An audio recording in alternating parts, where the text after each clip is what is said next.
The pitch from Acevedo. Swung on and line down the left field line for a base hit.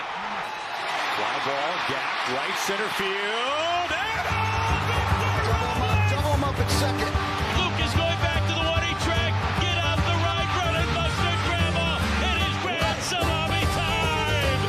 Polanco sent it into right, and will send Seattle to the American League Championship Series for the first time in 24 years.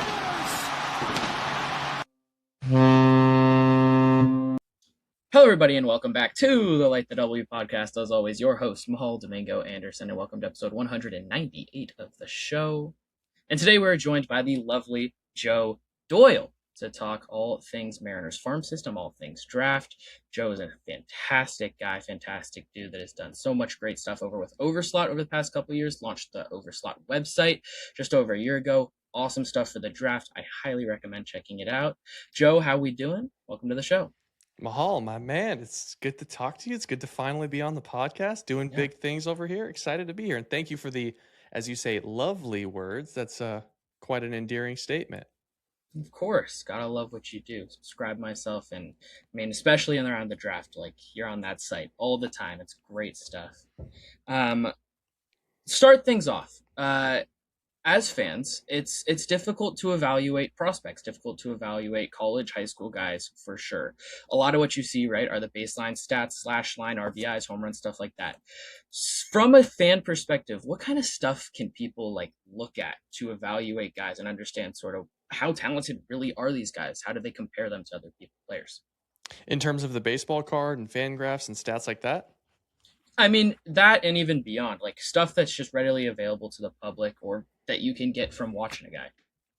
Yeah, I'm going to go with the scouting angle with this. And the first thing I would tell everyone is trust your eyes. A lot of times your eyes are not going to be lying to you. When you watch Colt Emerson come up, and I know we'll talk about this, but when you watch him come up and perform one way for a 3-week stretch, and then you watch him completely perform and act unlike the Colt Emerson that we have gotten to know as a player and as an intellect over the last 3 weeks, trust your eyes, right? A lot of times I think the stats themselves can be the misleading part, but if you watch every at-bat, if you watch every swing, if you try and understand what's going through the mind of a player, and I know that's impossible to do with the entire league, but that's why I tell everyone, like, if you want to get semi-decent at evaluating prospects and knowing what you're talking about, watch a lot of baseball.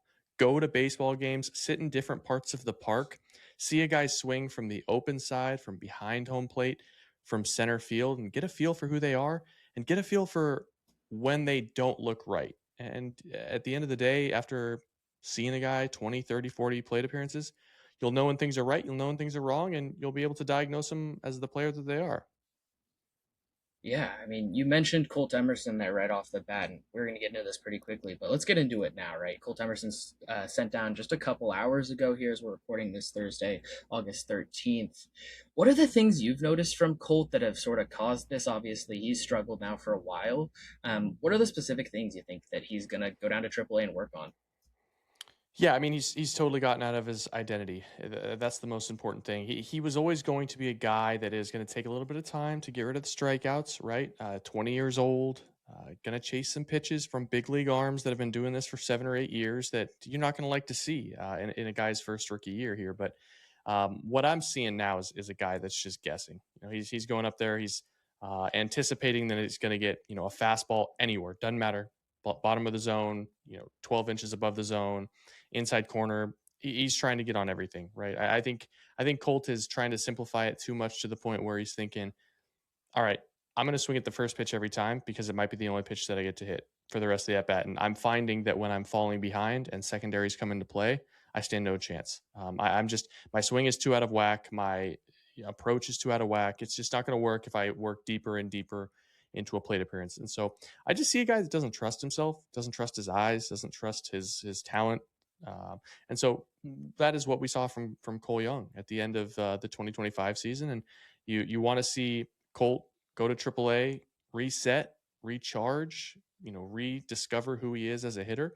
And more importantly than anything, just trust who he is, trust how talented he is, because the Colt Emerson that we've seen over the course of the last 3 or 4 weeks of this season, especially, that's not Colt Emerson. And I've been watching this kid live since he was you talk about reps and you talk about seeing guys live and you talk about evaluating these players.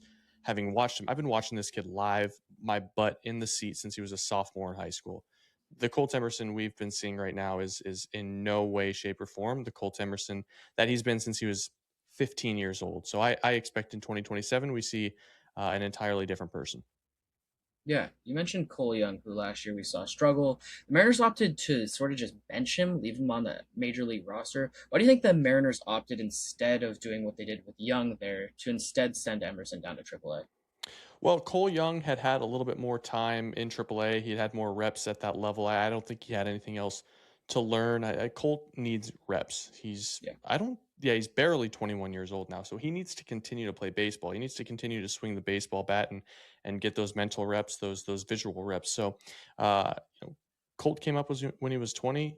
Cole Young came up when he was almost 23. It's a very, very different trajectory in terms of where they're going, and so I think the answer is pretty simple. They want to give him a little bit of confidence. They want to see him swing the bat, and also this team needs another reserve infielder on the team. They can't just stash Colt Emerson and not use him. So I think that's how you lay it out. Yeah. With the move of Colt Emerson being sent down, Brock Rodden was called up. What is he going to bring to the major league roster? What can Mariners fans expect to see from him? Yeah, scouted him a good bit when he was at Wichita State. Not a big guy, scrappy, gets a little bit more out of his swing than you would probably expect. Real feel for the pull side. He's going to turn and burn on some pitches that are mistakes. But here's the thing. You don't get a lot of mistakes at the big league level. It's just not something that, especially with the reps that Brock is going to get, I don't expect him to be this, he hit 19, 20 home runs, I think, in Tacoma. I don't expect him to be a power threat at the big league level. But hey, you put him at second base, you potentially put him at third base, maybe you get him a little bit of run in the outfield. He reminds me a little bit of a Sam Haggerty light, like can play a little bit all over the place. Isn't going to change the game, isn't necessarily impactful, but he's versatile. He's scrappy. He's a baseball rat. And there's something to be said, especially like on the culture side, about having a guy like that kind of floating around the clubhouse. Yeah, it feels like the Mariners have a lot of guys on their roster this year that are sort of just a one-tool kind of guy, where it's just a power and a strikeout guy. To me, I look at Rodden, it's like he can bring other sort of things to this team that they desperately need. Are there other guys in the farm system that are either close to the majors or maybe a little bit further that have that sort of extra tools, the speed, the defense, the versatility that could impact this team, whether it's now or in 2027? The first guy that comes to mind is probably going to be, well, you know what? It's tough because I don't feel like they have a whole lot of guys that have more than one or two tools. The guy that comes to mind is Johnny Farmello. Actually, you know what? The guy that comes to mind is Boston Smith. Boston Yeah. Smith, you acquire him from the White Sox in the Luis Castillo deal. I think he's fringy at the catching position. It's average arm strength. The pop times are just okay, but he can play left field. He played a little bit of third base in college, so maybe they think, he can be an emergency third baseman. But this is a guy that takes his walks, doesn't swing at the wrong pitches, doesn't swing at the right pitches either a whole lot. Like, he's a super passive hitter. But if it's a guy that can come up, take his walks, run into one, once every 2 weeks if you're playing him at the catching position, and he can kind of give Pareda, give Cal a day off their feet and kind of just substitute a little bit. Like, I think this organization has been dreadfully missing that sort of versatility on the farm. So I would say Boston Smith. And then, with Farmello, you get quite a bit of swing and miss, but you do have the power speed element. So that'd be the other one that I'd watch. Yeah. You mentioned how it's sort of a hole in the farm system, right? That they don't really have a whole lot of guys like that. Is that an organizational sort of philosophy type of thing with how they draft, or is it just that there aren't that many guys like that in general within baseball? I think it's harder to find a Swiss Army knife than you think. And usually it's because when you draft a shortstop, they play shortstop or they play second base. Right. When you draft, you don't find a lot of guys that, for example, Brock Rodden, right? You draft Brock Rodden, you draft him as a second baseman. He's scampery, he's a little quick, but he's also 26 years old. Like, that's a guy that needs to pave his own way. They need to figure out a way for him to make the big league roster and find plate appearances and find late game situational value. And I think so for a guy like a 26-year-old, you kind of force the hand a little bit. But these guys that are still 20, 21, 22 years old, the organization is developing them at their primary position. And so for that matter, you generally just don't see guys with that sort of versatility until, push comes to shove, they're getting a little bit older.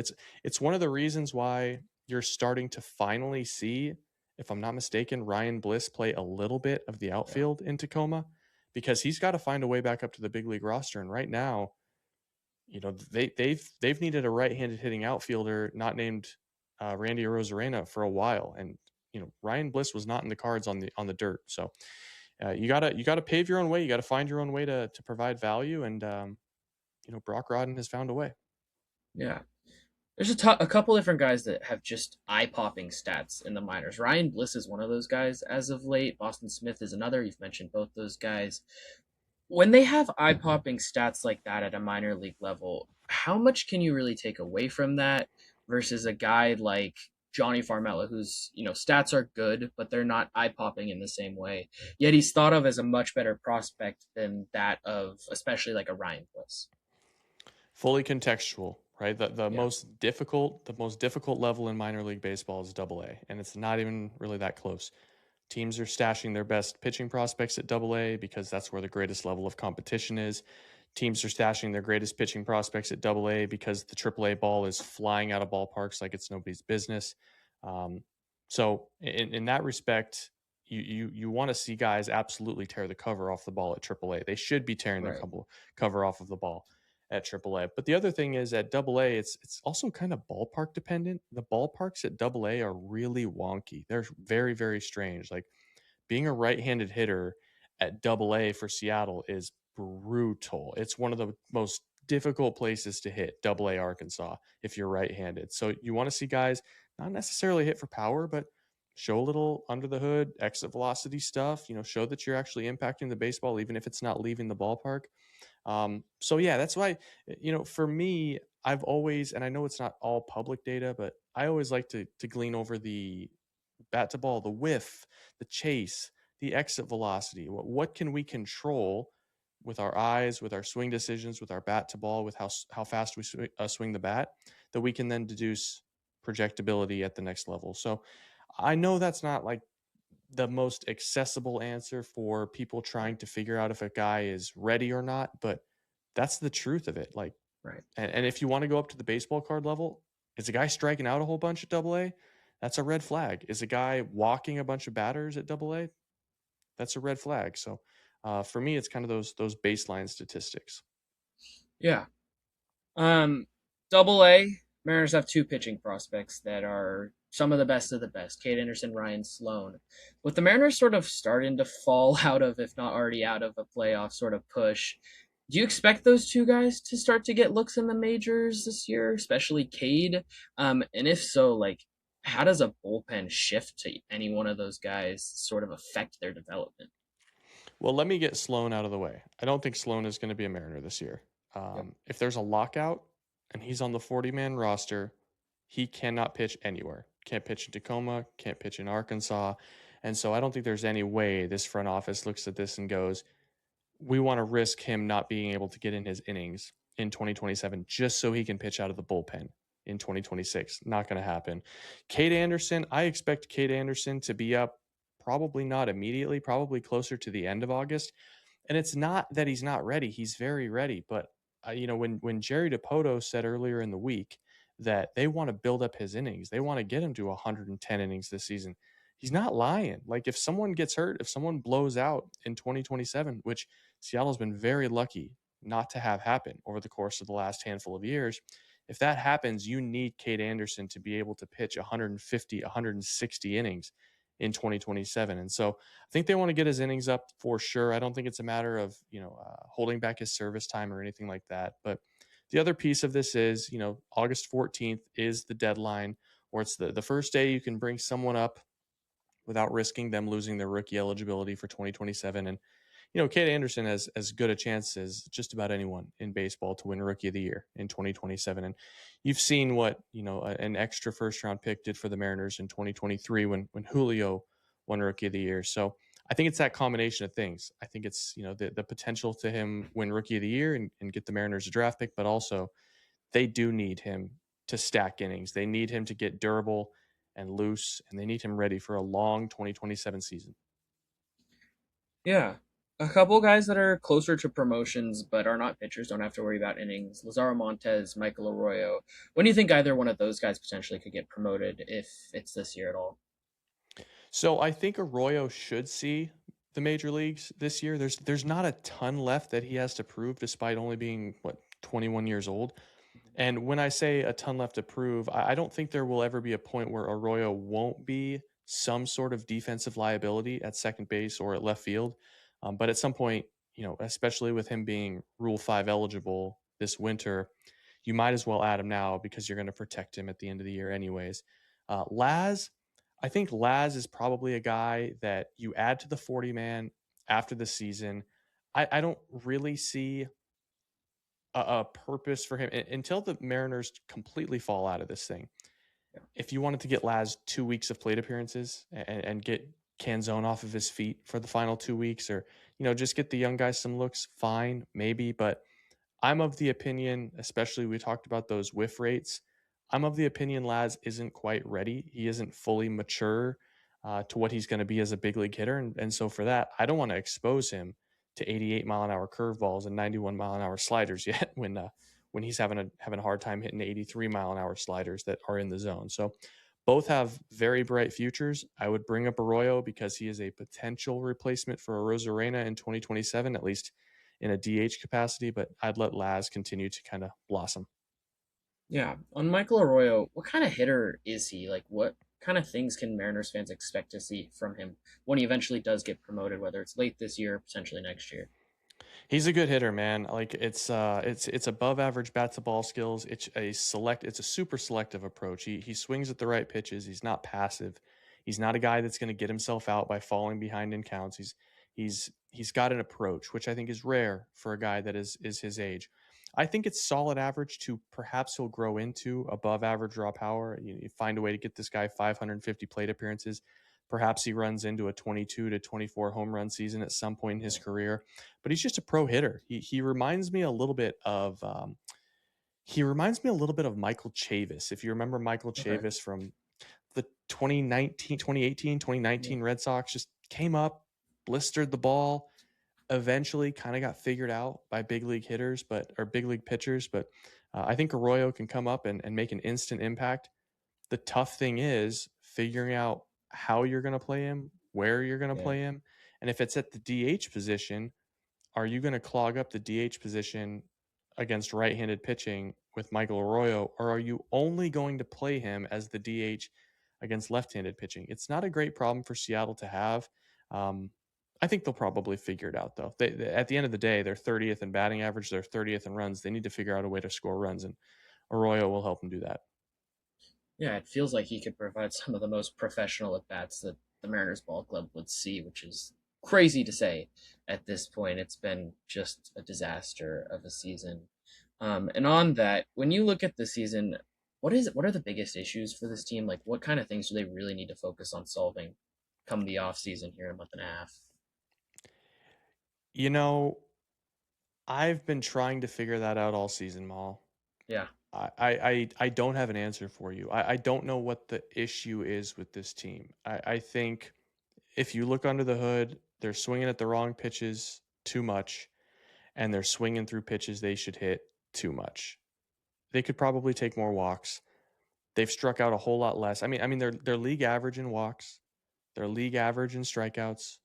They're hitting the ball out of the ballpark at a league average rate. They just can't string together multiple, good plate appearances in the same inning. And, it's exacerbated against left-handed pitching. So I think everyone has been trying to clinically diagnose this team with what the main culprit is in terms of their ability to score runs. And I don't think it's one thing. I think it's largely contextual. It's circumstantial, depending on the game. But if you really wanted to zoom out, and you've probably heard this from other places, Josh Naylor hasn't been what you needed him to be. Cal Raleigh hasn't been 10% of what you've needed him to be. Julio Rodriguez is having, he'll probably finish strong, but he's on pace to have his worst or second worst season of his career. You needed the big dogs to bite. And this year, all three of them have played below their 50th percentile outcome. And I think that's ultimately what's killed the team. Yeah, I mean, I couldn't agree more. I think the interesting thing too is right, like a lot of these guys, this is just not who they are. It's really weird. Do you think that is just a sort of random thing, or do you think that has to do with coaching, or is it just like everyone's having a bad year all at once and then having no protection on the lineup because everyone's struggling is causing those problems to just sort of amplify? I think this season is more of an aberration than it is a indicative signal of who these guys are becoming. Now, Josh Naylor is on the other side of 30 at this point, or he's going to be on the other side of 30. This might be what you get from Josh Naylor. He might be a 265 hitter who hits 10 to 12 homers a year. That's fine. For Cal Raleigh, this season is such a far departure from even 2023, 2024, perhaps 2025, of course. I think that we're probably never going. I mean, I know we're never going to see the 2025 version of Cal Raleigh again, but I do expect the 2024 version, 235 hitter with 30 bombs, 235 hitter with 28 bombs. Like, that should be the baseline for a guy like that. And I think his swing is totally jacked up, and mostly it's just a mechanical thing that's inhibiting him to perform. And then, Julio, we haven't seen the Julio second half stretch yet. He's shown flashes of it, but it's just been a mildly down year for him. And especially when you compare that and you couple that with the way that his defense was in the first month of the season, it's just a tough look all the way around. Yeah, it's been real frustrating. Let's get back to the farm system here for a last question or two. I want to talk about Mason Peters. This is a guy that was really, really good down in Inland Empire, had a good first start today up in Everett. How good really is this guy? Like, how could you compare him to former Mariners pitching prospects? What kind of guy is he as a prospect?